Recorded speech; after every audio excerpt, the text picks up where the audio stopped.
Good afternoon, colleagues and friends. I'm laughing here, but this is intimidating for me, like a lot, very intimidating for me.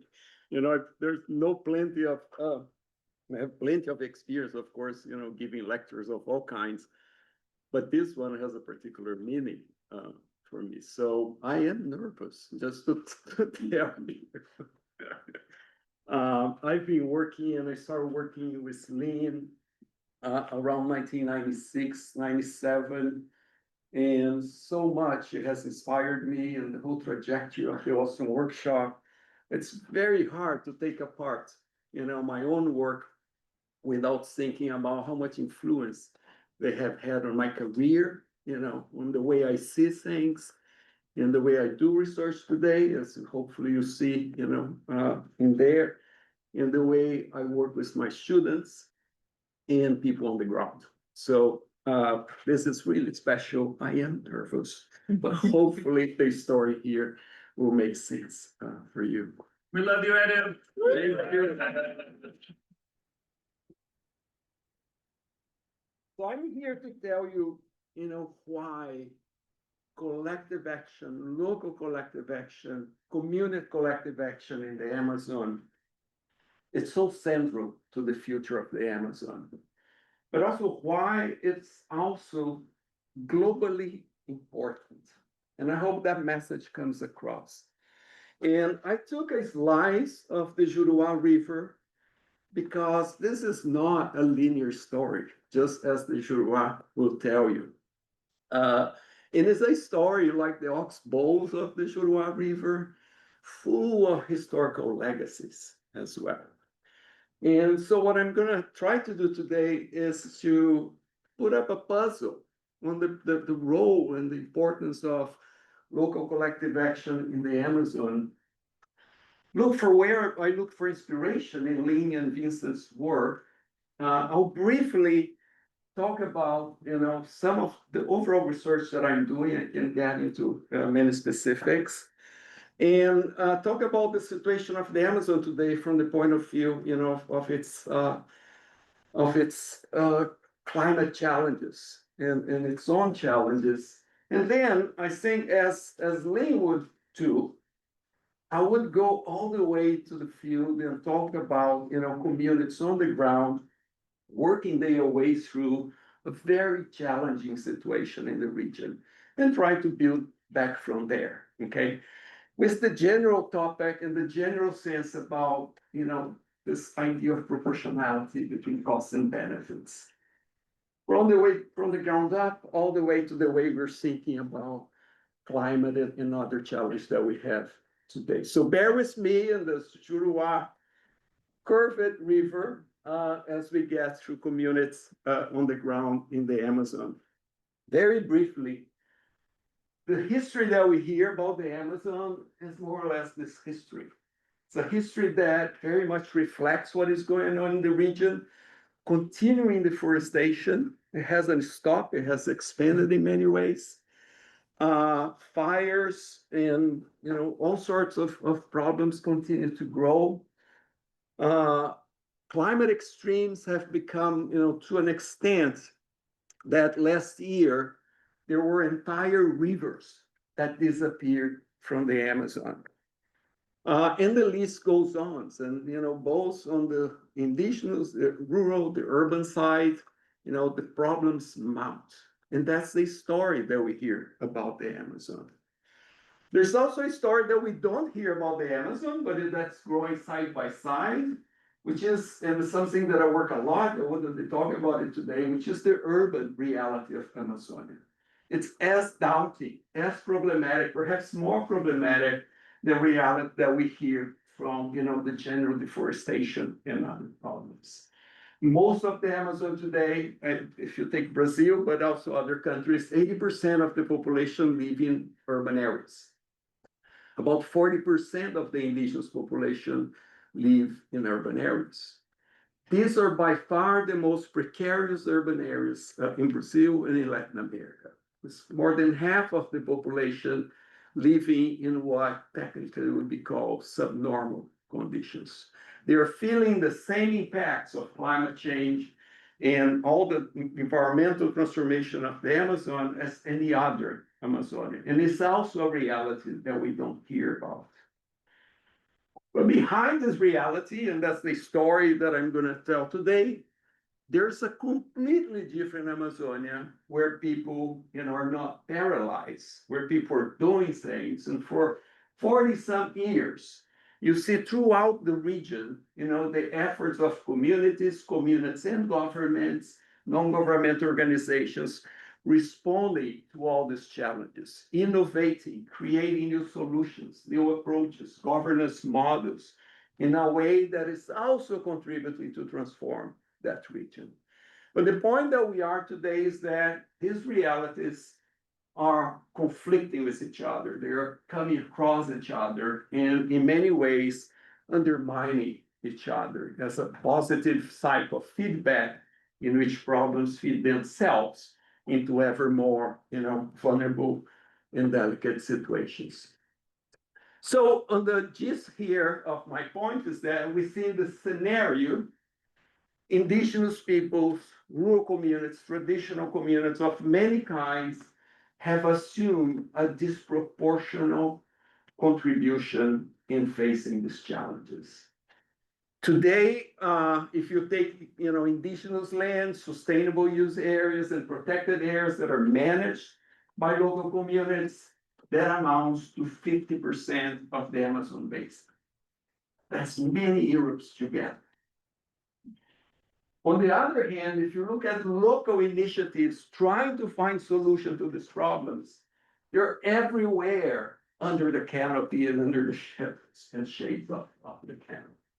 So nowadays, and as you see later, these are the agents or the people who are responsible for preventing deforestation, for protection and restoration of habitats, as you see examples, for monitoring, for environmental territorial governance, as you imagine, in most of the region. They feed cities with food production, global markets with food production. They're a major part of employment, and they are at the forefront of climate action. Now, so part of the challenge that we have here, and part of the challenge that we're trying sort of to address, is how do you keep people engaged? How can we get communities that are really the most vulnerable agents of this whole system, maintaining and engaging in their action, to confront these problems? And that's the puzzle that I'm sort of going to dig in a little bit today. How do individuals and communities sustain collective action when everything else is changing and when everything else is challenging? And already building on the IED framework, for those who know, this is a context that they're facing, a context full of challenges. And on the other hand, they're trying to continue and expand and scale out all these different sort of solutions and approaches and, sort of ways forward to the region. So that's where we're gonna dig in. And here, comes the inspirations that we get from the Ostroms. So, and that's, sort of at the core of the questions that I'm trying to address, and I'll just touch, of course, here, is what motivates individuals who are there on the ground, suffering in really difficult situations, to keep engaged in collective action. We're using a term that Lynn's used a lot in her book, to break the shackles of collective action dilemmas, really move from those traps that keeps people overexploiting or else, into approaches to deal with those solutions. What is the place of individuals in local collective action, in a regional scale? There's a big question of scale that always comes up when you talk about collective action and local collective action. Polycentric perspective is a polycentric perspective, one way to think about integrating governance at multiple scales in the Amazon. What are the limitations of that? And the other side of it, of this inspiration, is all the analytical instruments, the frameworks, the tools, that have guided, and you see many of them in this research, but that has allowed us, to create a common language, a common collaborative framework. All we do is sort of interdisciplinary and transdisciplinary research, and sort of create, that common language that has allowed us to dig into these very complex problems, right? And try to unpack them and understand them as a group. So thank you, Lynn and Vincent, and everyone who has been part of this endeavor for that. So as the title says, I pick on this issue of the proportionality of cost and benefits. There are many ways of saying the same thing. And one thing that you find as a thread in Vincent and Lynn's work is a concern with this. And, if you look, what this is, in earlier works, whether very early work of Vincent and others, you're going to find a lot of attention to terms like the fairness principle, right?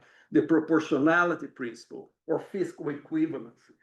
What are the ways in which people who engage in collective action, in dealing with collective action problems, what are the ways in which they maintain a balance between how much people give, right, and how much one contributes to these issues. Now, stepping forward, and I'll dig in particular in the governing the commons, one of the design principles for successful long-term governance of common pool resource is design principle number 2.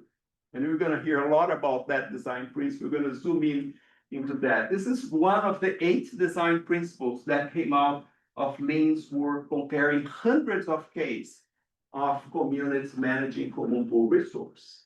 In the original formulation, the principle reads like this, that a key condition for maintaining communities engaged, right, in maintaining, sustaining governance of common pool resource over long periods of times is a congruence between appropriation and provisioning rules and local conditions.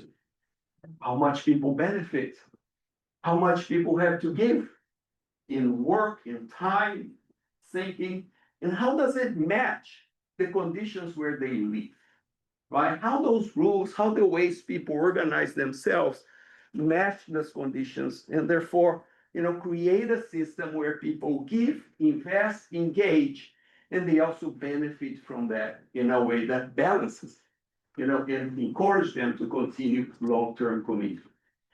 Over time, that same principle has changed in formulation a little bit, right? In the 2000s, for instance, you look at sociological studies, you see not much the same congruence between appropriation and provision. You see proportional equivalency of costs and benefits. Same thing. And the latest revision of that, which was Michael Cox, a student here, several Lynn's students, where they revised the 8 design principles, they saw, and there was an agreement, a long-term agreement about that principle actually includes 2 elements.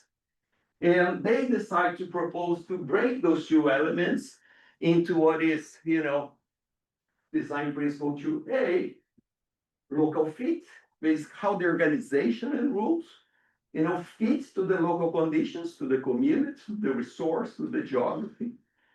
And break to the other part about how do people perceive the costs and benefits of investing in collective action on the struggle, continued drama of collective action, right? And we're going to be working and breaking this further apart as we try to understand the types of problems that we're seeing in the Amazon.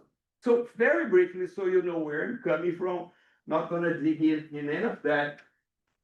Research here benefits from many projects, right? This project that we're going to feature a lot more today, integrating cross-scale socio-ecological feedbacks in freshwater systems. It's in the last year of this project.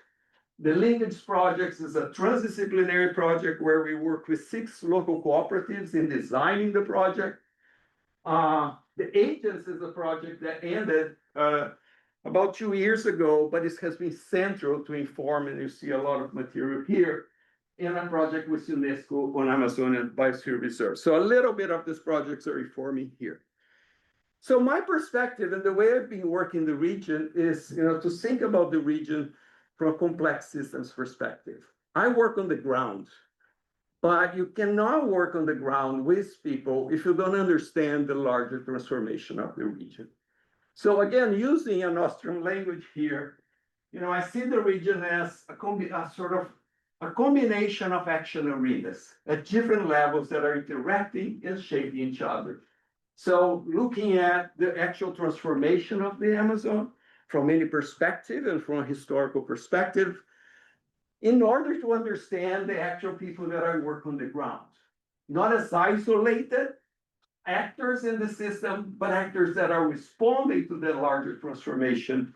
And in their responses, they have a huge impact on urbanization, whether they decide to move, to stay, to migrate, the strategies that they use, and of course, on the larger territorial configuration of everything that emerges from a variety of actors that are playing out on the ground.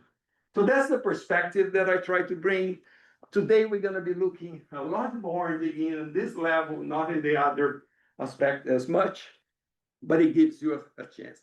If you are interested on that connection, this is a recent article that I published, The Entangled Indigenous, Rural, and Urban Realities of Amazonian Governance, which is directly, to a dialogue with COP30, but it's based on that, that all those things are entangled and interdependent in the region. So some of the questions that we are asking here and that have been guiding our research. What are the roles and contributions of very local collective action in regional governance? Right? We do a lot of work scaling regional, local actions to see their impact on the landscape.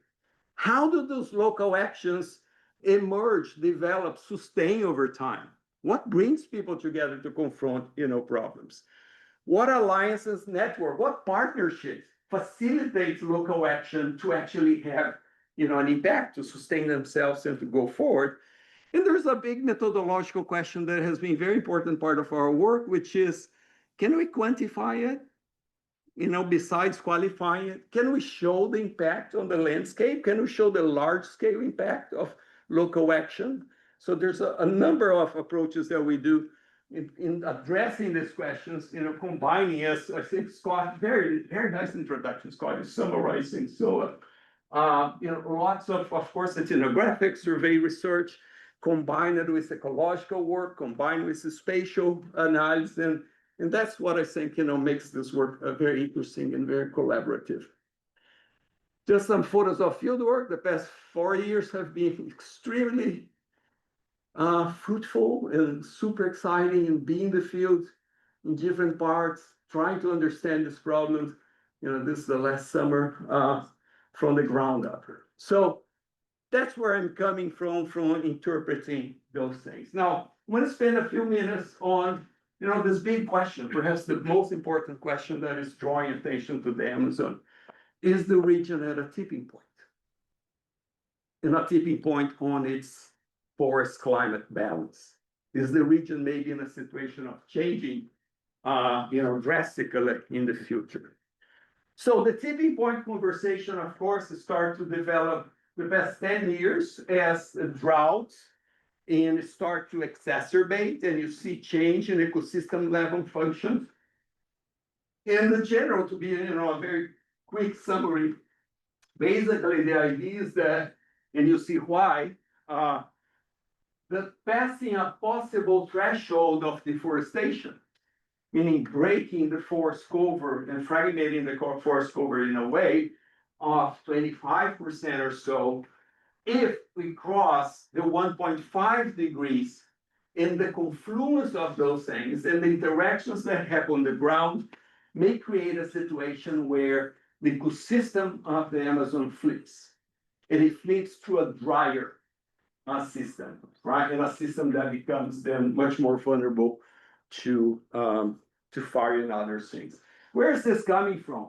I mean, of course, you have 50 years of very active deforestation, right, with periods, of decline, but a persistent process that, haven't been able to stop.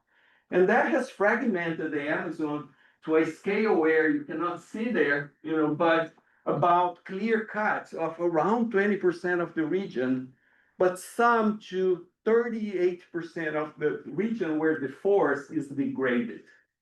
Right? It's logged, it's burned, there's a number of things. So over 50% of the Amazon today has either deforested or degraded forests that are very vulnerable to enter into the cycle of dryness. And why is that the case? Let me try to get this thing here. No, because the Amazon as an ecosystem recycles the water that it receives, right? It works as a water pump. And what happened is that, these are photos that I took not long ago. If you fly over the forest, you're gonna see an immense amount of evapotranspiration, right? That gets recycled into the atmosphere because of particular combination of gases that allow that precipitation to happen. And it falls back into the region. So you have this very important water pump that keeps the forest and the water cycle running in the region. Now, what happens when you deforest? The first thing that happens in the first few years is a decline in rainfall, right? And of course, you have fire, you have other processes. You need to slowly end up breaking that cycle, that recycles the water that comes into this sort of continental circulation, right? And passes through the Amazon, falls there, circulates there, and keeps moving to other parts of the continent. The past few years, the past 10 years, droughts have become the norm in the Amazon, right? 2003, 2004 is the two most strongest historical droughts. As I said, this is the city of Manaus. Entire river disappeared from the Amazon. So the situation is this, if we cross those thresholds, the potential is that the stability that keeps the force going, may be disrupted, and you have what's called a forest dieback. The forest is transitioning parts of the region, particularly in the eastern part of the region, into a drier environment, right? An environment that is also more susceptible to fires. And that's the Amazonian tipping point in the climate force balance that we face. Too much for that. Let's get to the ground. And we're gonna get to one case where Adriana here has been working, with a large team of colleagues from Virginia Tech and from other colleagues at IU, where we're looking into the community-based management of this symbolic Amazonian fish, pirarucu, or the Arapaima gigas fish, right? It's a fascinating story. I hope you find that so, and I hope, help us to understand some of the questions that I put at the very beginning. But before getting to this particular case, just to contextualize, this is a map of local initiatives, local community-based actions, some kinds of individual community-based actions that, we've been mapping over the years. And the point here, they are everywhere. So I'm gonna get one example here, but I wanna make sure that you see that as part of a broader context, of what's happening in the region. Here's some maps of examples of non-timber management activities, timber-based activities, agroforestry, and sustainable production efforts, and reforestation and transition to more integrated production systems everywhere in the region, and water resource management like the one we're going to see. So this is the project that, sort of we've been working on with our colleagues here. So Arapaima, the giant Arapaima, is probably the most emblematic fish of the Amazon. And it has been endangered, and it was to the brink of disappearing from the region after centuries, in the past, particularly the last 70 years, of an incredible pressure that it started with industrial fishing in the 1960s. In the 70s and 80s, communities that are riverine communities were already suffering the impact of this process, because you had, a period of incentivized industrial fisheries that create big fleets that would leave ports like Manaus, go to the interior, went within this lake system, which is what defines this region, wiped out everything, fill the boat, and leave. Communities were left basically with empty lakes, right? There's a long story here that I'm not gonna tell, but in the 70s and 80s, you have a movement that comes from liberation theology, from basic ecclesiastic communities that were very active throughout the Amazon, and they start changing the scenario by organizing communities and creating what became lake accords, giving some right of exclusion for communities to keep those external agents out. Over time, this led, and you see a little bit of this story, to the emergence of a community-based management governance system, which started in 1999 only, as you see, and progressively is expanded as the story that we're going to see. And now we see new developments of how the CBMs, community-based management, are organizing again. A long story, already mentioned that, so I skip here, but this fish is emblematic in the Amazon, and it was at the brink of extinction at one point, and then you have, this process that led to the beginning of the CBM.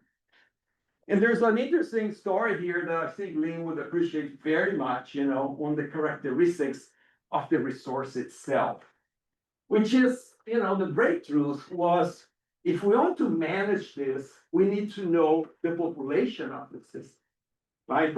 And how do we do that in a system of lakes? So it was a combination of fisheries, knowledge, so Jorge Tapioca, a colleague of ours in the project, Leandro Castello, was doing his doctoral dissertation at the time, and the pirarucu itself on how it behaves. It's a fish that comes to breathe every 20 minutes or so. And it has some fidelity to the lakes where it belongs. So together they develop a system where you could count the pirarucu. If you could count, you could think about what would be a sustainable quota that allows us to restore this fish.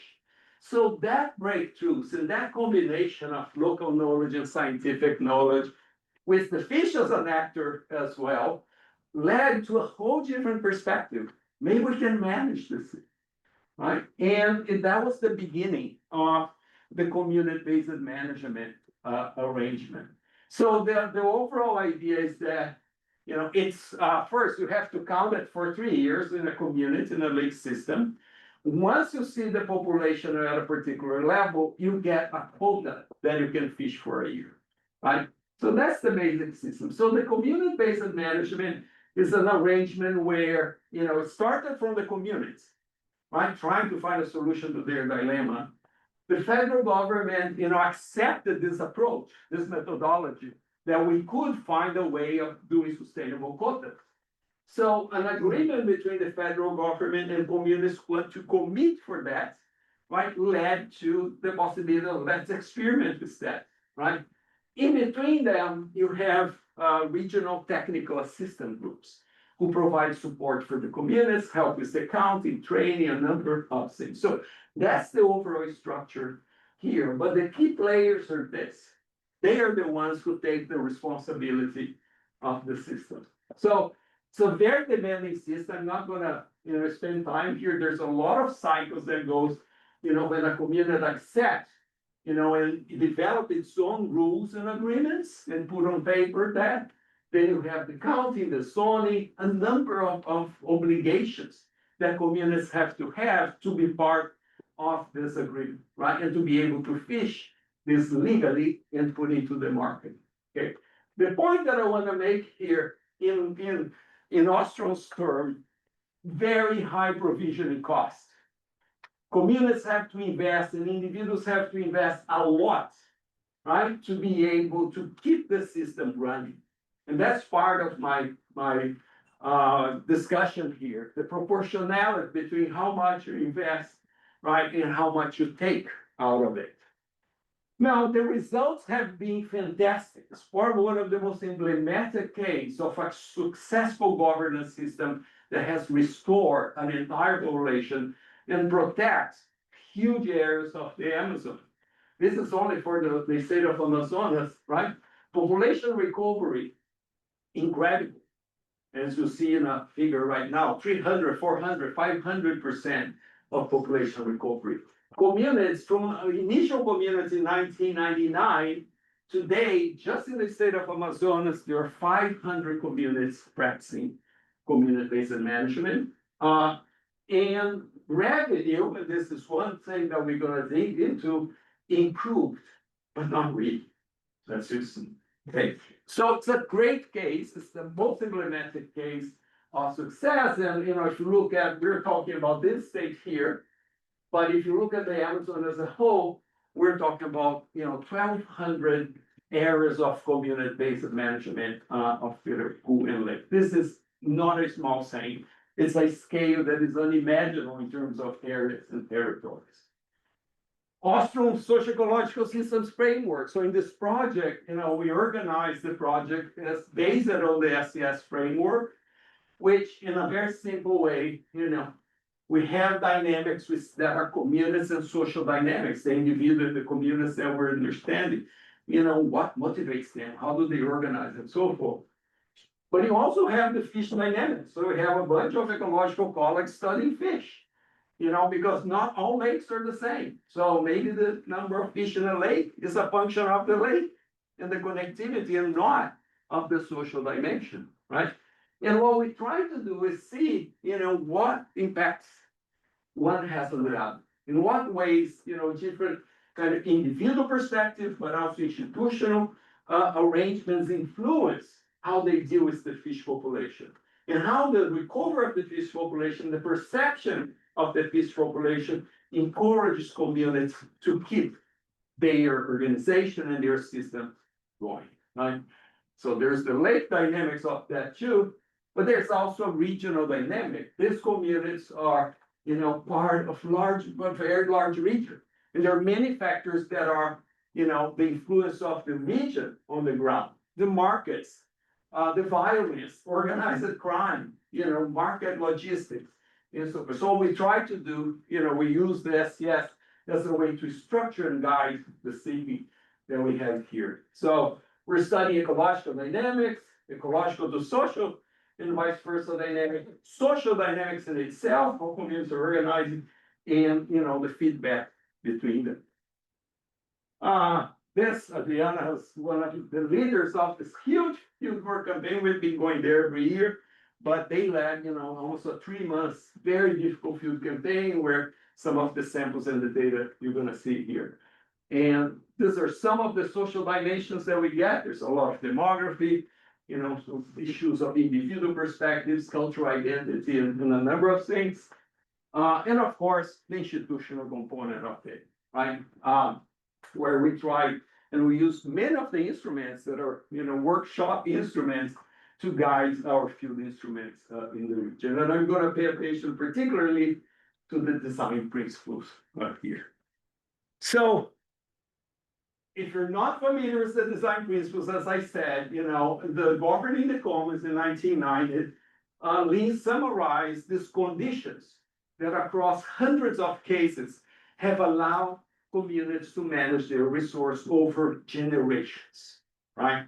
And these are 8 conditions that goes from, the clarity of the physical limits of the resource, the clarity of the social boundaries of the resource, the congruence, as we're gonna be digging in here, between appropriation and provisioning rules and local conditions, collective choice arrangements, how people organize their institutions, monitoring, graduated sanctions, conflict resolution mechanisms, minimal recognition of the rights to organize, especially from external actors, and nested enterprise. How do local communities fit into the larger system? Now, these are the requirements to create a community-based management, right? So what we try to do, Adriana and I and others, we're trying to match, how those requirements reflect the design principles, so we could study how they are working or not. Now, I think just as a methodological kind of side note here, what we try to do is also to take forward our understanding of the design principles in few ways. So first, unpacking the design principles between whether it exists on paper, for instance, and whether it's effective or considered effective. We unpacked this design principles, as you see, and we created a scoring system, to complement the qualitative analysis with some more kind of synthetic view on the system. So, just for those who are familiar with the kind of stuff, so we break the design principle in existence and effectiveness. That's very important, and we found it very important because on paper, many of the conditions that are there for communities to establish this, they are there on paper. So communities have to accept that, yes, we're gonna zone and do that. Whether that is effective or not is an empirical question. So we end up kind of separating those two dimensions and creating a scoring system, based on how, our data interviews and so forth, we're telling us, the difference between the two or alignment between the two. And we also split the design principle in a way that we found would capture different dimensions of congruence and proportionality or sense of fairness in that. So, as I said, Michael Cox and colleagues have split it already in 2010. What we did was, okay, so we have one dimension here on the, on the first part, how it's leading to the organization leading to good results on the recovery of the fish. Now we also then broke apart the cost benefits to capture on the one hand, how does it work financially, economically, which is a big part as you see. But also, what do people take into account in terms of the other material and non-material benefits that motivates them to keep that engagement amid a very challenging situation, right? So it's all about what are the incentives that people engage and keep those communities, running. So some of the data, as we sort of digging further that, the challenge of proportionality and perceptions of fairness about, how much you invest on that, how much you're taking out and how others are taking, free riding on the efforts that you were doing. These are graphs that, let me explain what they do. Remember the scoring system for each design principle. So this is just an example. Adriana is leading a paper on this, where we have here 6 communities. We see one fishing agreement because they're part of large interconnected lake systems.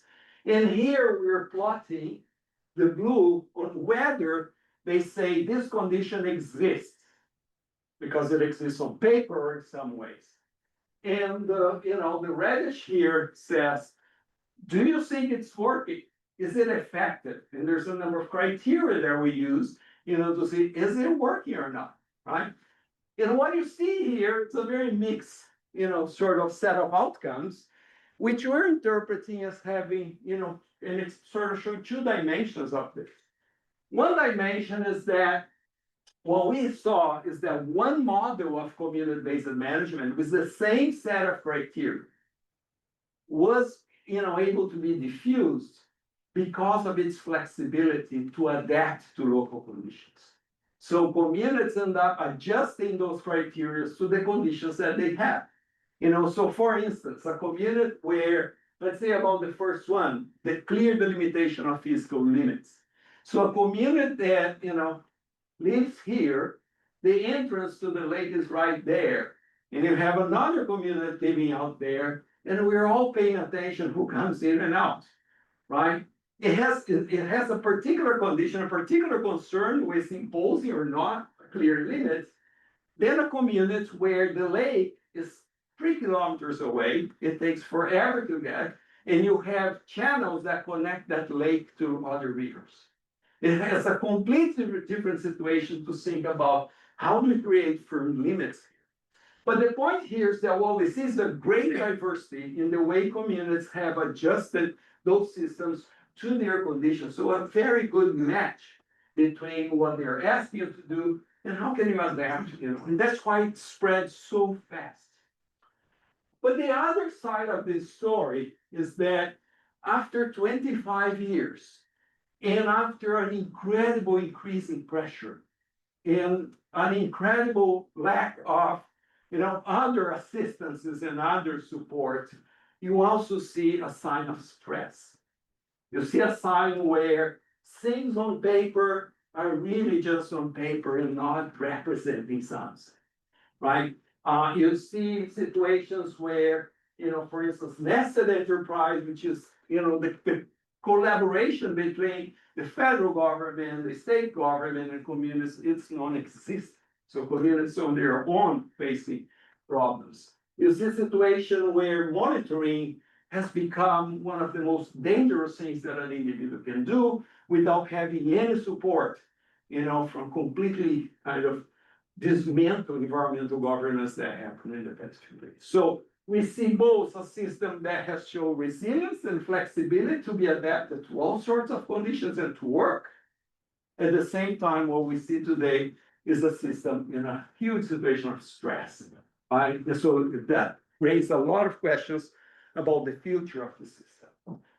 In one dimension of that, and here we're digging into design principle number 2 and the different congruence, is that we see quite an imbalance very consistently between what we're calling the ecological congruence, that their rules are actually recovering the ecological system, the non-material or material non-material conditions or contributions that are not necessarily financial, and you see communities benefiting a lot from that.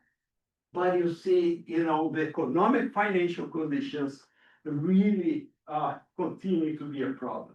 And it's starting to wait, right, on that motivation of individuals to continue. So ecologically, if these are change in a quota awarded to communities from when they started, and this I think is 2022 or so. You can see the change in what the positive change, besides few exceptions, that the recovery has been incredible. The system has been working. They're producing huge amounts of fish in a sustainable way within their quotas. The implications for the region is huge. I mean, this is a work that just came out, Carla, as part of her doctoral dissertation. And what the paper does is to look at what is the effective protection that communities give to the larger landscape. And here, we organize in 4 types of protection that are part of the community monitoring of the system. And basically what we know, and this is on their own costs, they pay for this. Basically what we see is that, communities, a single community can protect, like 12,000 hectares in their efforts to maintain that system. When you aggregate that, they are protecting a significant share, of the Amazonian floodplains. Now, the economic congruence issue, and why it's sort of so variable and so low in the way, communities are benefiting from the financial support. And this, you can see the results sort of more or less a picture here. This is a paper that is about to be finished, where the first paper, we're able to bring 25 years of price data for Pirarucu across 3 large management areas, basically 3 very large tributaries, right? These are the price in 25 years. These are the change in price per kilo for the people who manage that. This is the price if we adjust for inflation. So there's a complete disconnection between what they're doing, the contributions that they have, the product that they have, right, and a price that doesn't change. It doesn't change because the overall conditions of the market structure of the region, and the intermediary system that is part of the history of the Amazon continues to create a threat, right, that limits the benefits of the people who are managing between them and the market. So this is a really big issue. There's a discrepancy there that haven't been able to break. Now, 40%, right, of all the overall costs that communities have annually to produce fish sustainably goes into monitoring, goes into that protection that we just saw. 40%. And besides that, of course, they are putting themselves into risk. This is a region that is highly violent. or has become highly violent because it has entered the narco traffic system between Colombia, Bolivia, Peru, Brazil, and Europe, and so forth. So you have basically, they're very effective. They're the cheapest way you could kind of create environmental protection and monitoring compared to any other system. But at the same time, they are paying the price for this. And that's the other point about, my thing about proportionality of cost and benefit. Who's paying the price? Who's benefiting from the systems? And the context, is very telling. These are the proportion of families within communities that depend on federal cash transfer programs. These are given to families, below a level of income and families with children. So most families, despite of many of the success and improvement in communities, are dependent on cash transfer programs. And so that's the context that you have. Therefore, the other side of this and the other side of stress of the system, is the perception of illegal fishing. That illegal fishing has become a major thing and has become a major issue for communities to keep or not the system running. So these are, communities that perceive illegal fishing as high within their system. Now, illegal here has many different meanings, and that's the other aspect that is interesting here. This is complicated, but I hope I'll be able to do it. A lot of the illegal fishing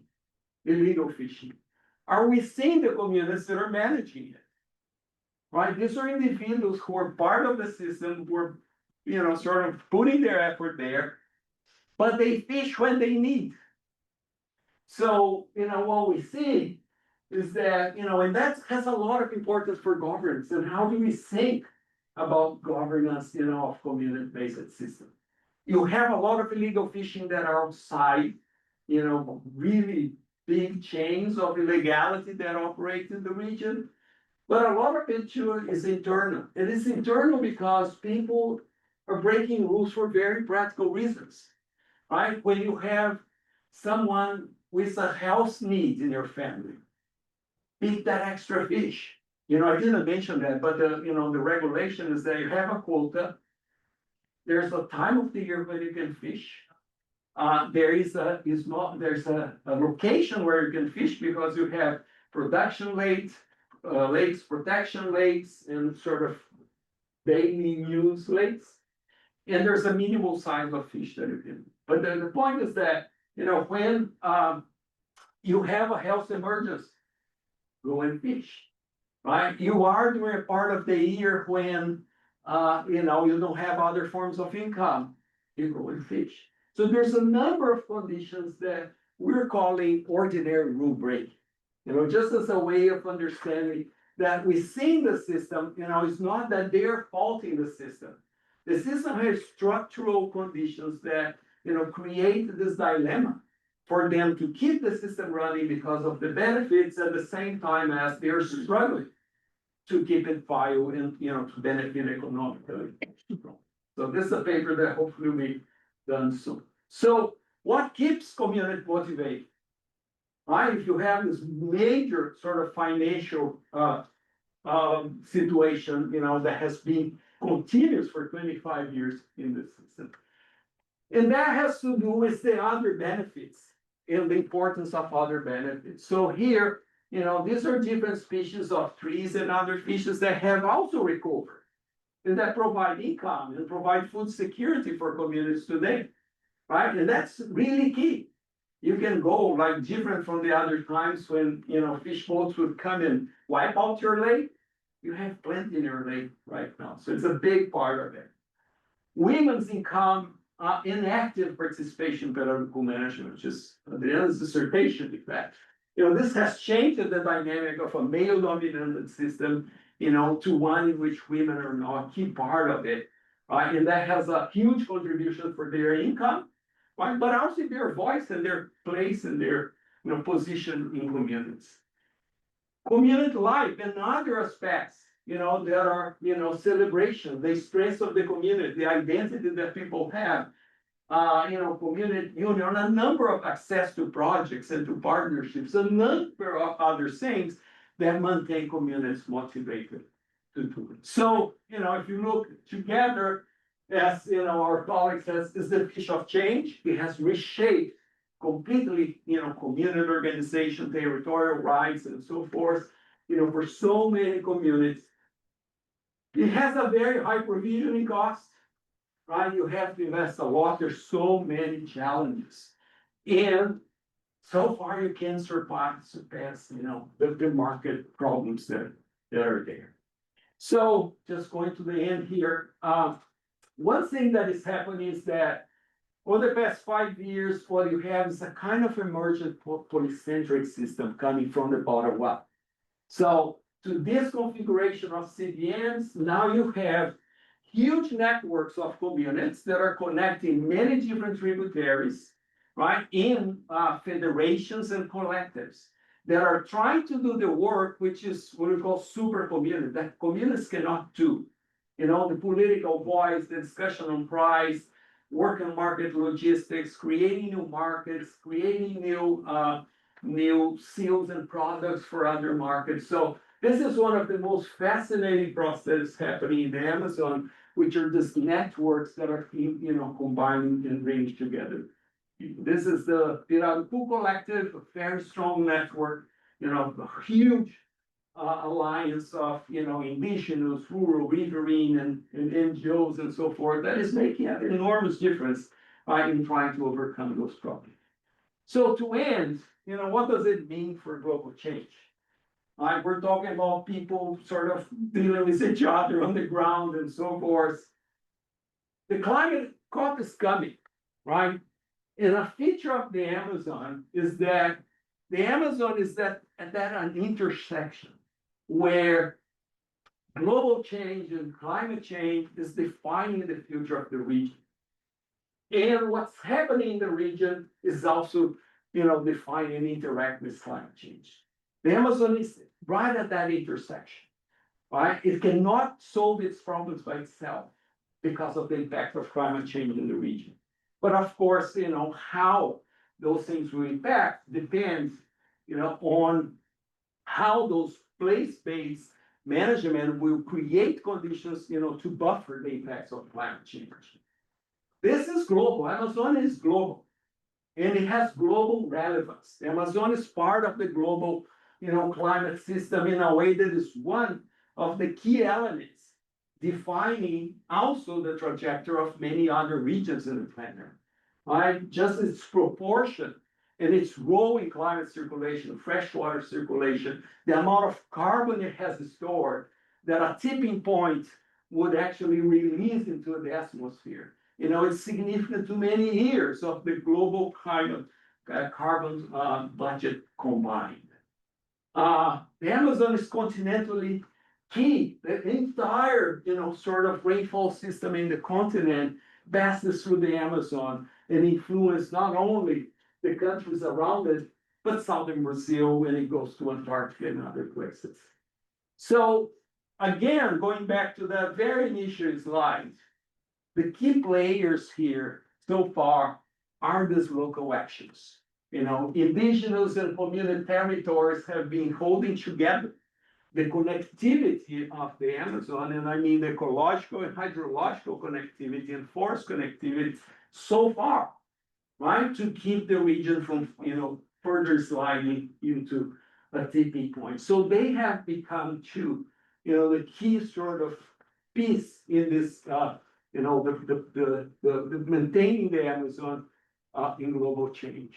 And going back to a paper that Lynn and I did 15 years ago, the challenge now is a challenge that we start confronting then, and unfortunately we didn't continue, is that you have the successful case of territorial governance that are becoming islands within a transforming system. And so far, we don't have a governance perspective that looks into the interconnection of these many different actors, right? That's what we call the role of social capital, perhaps being the biggest challenge of the Amazon. How do you get the indigenous, the rural, the corporate farmers, the mining to talk to each other, to understand that they all depend on the same baseline, the same system, right? So that's the challenge, and I would say to end, that's not an Amazonian challenge. It's a global challenge. If you look at indigenous peoples globally, they play an equally important role in the climate agreements and in biodiversity and other agreements. So with that, thank you. Oh, I had some points here, but I think I made it.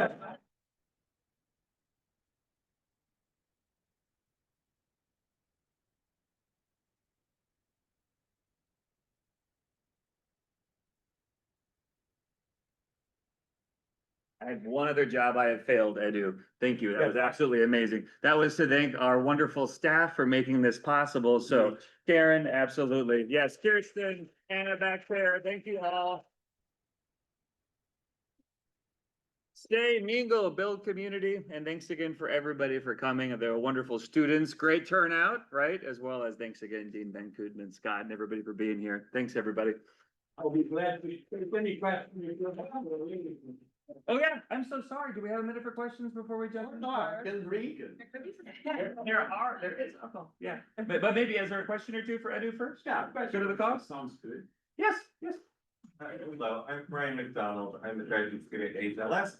And I wanted to ask you, when we're talking about them interfacing with both the state and corporations, these are different models of governance. These are not community-based governance models. And how do they interface and sort of reconcile the challenges when we have such drastic differences of how these agents are able to act, or even if you have negotiators, what their ability to do and their incentives in any given situation are pretty different. That's a great question for all of us. I think, in a region like the Amazon, there is I think for too long, we had that mindset that is too big and has a space for everybody. And that the way it has been to today, creating the different incentives, the different ways in which it allow, uncontrolled deforestation for, cattle ranching, mining at a scale, and illegal mining at scale, that has been incentivized. And also, and conservation and indigenous territories and so forth. So, that has been the mindset that has been dominated. We have space for everybody. Now, what we are coming to, to realize is that it's a common dilemma. What I do here is affecting you there. What you do there is affecting me. And we have becoming interdependent of the same foundational system that sustain your soybean or that sustain, my agroforestry or my fidelity. And I think so, there's no simple answers to that, but there's an answer that, we need to start to appreciate that common foundation that we're depending on, and that's eroding very fast. And move, and that's what, Lee and I and Orion did on that paper, is that we need to move the single level governance approach, which is territorial based, limit based, to one that looks into a system in which all the different actors understand that they are part of the solution that will benefit themselves. Right, so we need to move from that single level governance, which has worked so well. Let me be clear about it, because it has guaranteed territorial rights to indigenous people. Right, it has covered 50% of the region, has maintained the connectivity of the region, but now it's not sufficient to deal with the problems that are there. So it's a change in mindset, that needs to happen on all sides, right? So they come to understand that we depend on nature. And we all depend, no matter how you think about it and how you relate to that. So I think we need to give that jump in governance and thinking about governance. Eduardo, one of the things that's missing for me is the importance of the resource, which I think is one of the second tier variables in the framework. To whom, so essentially how big is the market, right? So for the fish. So if the communities are supplying fish to urban areas, and this is the fish that you would get if you went to restaurants in urban areas or whatever, then it seems to me that there's a bigger market than I may know about. And are there then interventions that you can imagine, like the government taking in terms of, supplementing or putting a floor on the price right? That would help these communities in terms of the economic, payback of getting it, right? So I'm not understanding the market, the size of the market. So this is an evolving market. Okay, evolving the following sense. So Pirarucu and Arapaima has been the historically most important fisheries because it was salted. And because it was salted, right, just like codfish, it allowed for, it to travel and feed and sort of, being a fish that was sort of the basics of Amazonia for a long time. Right, so you still have that market of salted fish, and you have huge networks, right, of legal and illegal fishing that sort of distribute that. Now, what has been happening is kind of a rediscovery of the fish, because it was basically disappearing for a long time. And the potential that it has, to rethink how it's marketed regionally, so to mark a sustainable fish, community-based, but that's competing still with the illegal market, which is quite large, and opening new markets in other parts. So part of what those networks are doing, the ones that I mentioned at the end, they're actually doing that. They understand the communities are working well, the fish has a great value, there's demand for the fish, so how do we bridge from the lake in extremely difficult geographic conditions to fair markets, to new consumers, right, in a way that most of the return would be with the communities that are managing. So that's one part of the thing is trying to rethink about how do we think about market logistics in a way that I would say is fit for purpose, meaning this is not big logistics that are building, for soybean or for cattle ranching. This is a different kind of logistics, right? That needs to understand, how do you fulfill, sort of, or how do you bridge the gap in huge deficiencies in infrastructure and create this bridge, to reach on the market. There's so many problems there. But so there's, a whole line of work that is focusing on kind of reconnecting markets and creating a chain that allow, the fish fresh to get out elsewhere. Now, there's another side to it. The leather from this fish worth thousands of dollars for each man. They are some of the preferred, products in France and Italy, fashion industry. They're sold, a little purse of cool leather can be sold for $2,000-3,000, right? Is this market controlled by the communities? No, there are a couple of buyers in southern Brazil that, sometimes they buy that fresh, they treat, and they sell. Now, that's another point. And we kind of sort of create that market, bring that technology, so communities can actually, sort of benefit from this is the largest sort of most valuable part of the fish.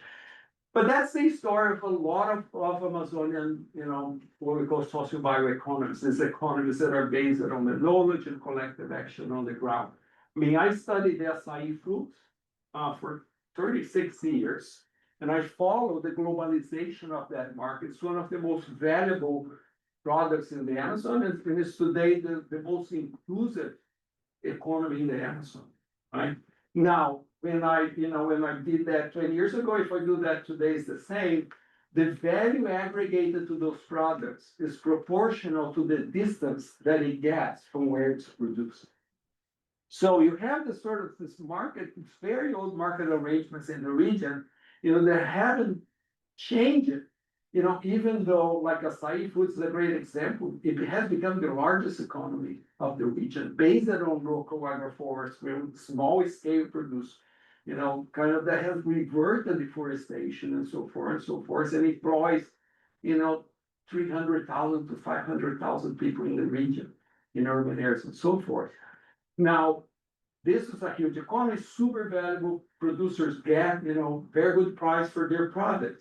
But if you look at the communities who produce that, as we have done, Andre and I, over the years, most households still depend on family transfer. Right, because of a series of problems that limit them and limit municipalities to capture the benefit of those. So what you have in the Amazon is this incredible biodiverse economy that has emerged in the past 30 years. This is one example, right? But it's still in a market structure that dates back 100 years. Right, and that has been very difficult to change. And, so just to give an example, it's not only how it affects, families, and how it affects the economy of municipalities as a whole. So what happened in those systems is that you have people producing it, then you have this informal chains between intermediaries and between corporations and producers. And it's mostly raw material and in natura that is going to be processed elsewhere. So you have this enormous economies that goes through production areas, they pass through municipalities, they're captured elsewhere, and where they, go to industry and where tax is captured.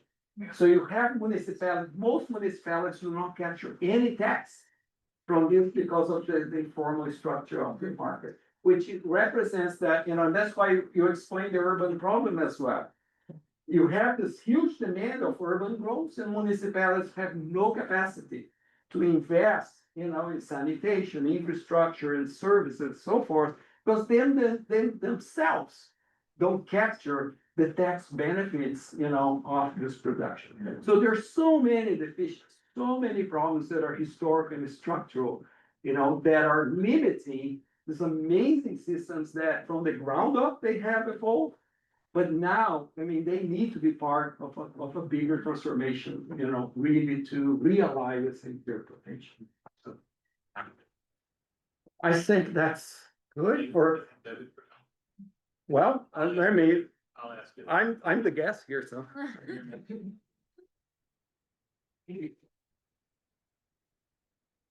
Thank you. Thank you.